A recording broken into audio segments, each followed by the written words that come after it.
Pero matagal pa yan. Marami pang kakainin na semento. Kasi yan yung bakal. Ayan, mahaba. Meron pa doon, bali 3 yatang bakal na mahaba ang ilalagay nila dyan. So, dito ako sa loob ng bakod namin, ay ng garahe. So, ayan, mahaba pa yan, ilang araw na yan, hindi pa nila na kaumpisa pa lang nila. Kaya matagal pa na abutin siguro ng buwan ito. Kasi nung pagsemento nila dyan, umabot nga ng buwan. So, kakalkalin pa, huhukayin pa nila yan doon, mahaba pa. Yan pa lang, dito pa lang sa malapit sa amin yung nagagawa nila. Ayan, siguro itong bakal na ito na mahaba yan, siguro ilalagay nila diyan, sa mga butas na yan. So, ilang poste kaya yan?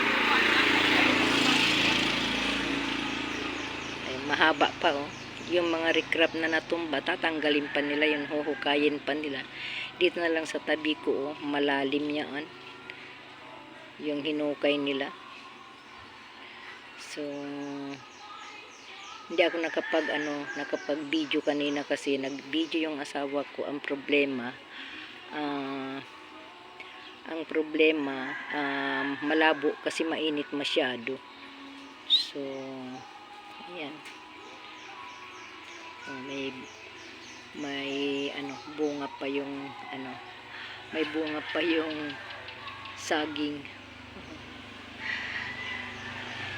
Siguro mapapatag yan dyan, yung lupa nandoon, mga batuan doon lahat, pero baka kunin nila yung bato, ilalagay din nila dyan sa so, sa tabi ko yan, kasi nung binakbak ng kalsada noon, nung na-landslide yan, ito ang nandito sa sa baba namin, yung garahe ko, nandito ako sa loob ng garahe. So, thank you guys for watching. God bless po. Salamat.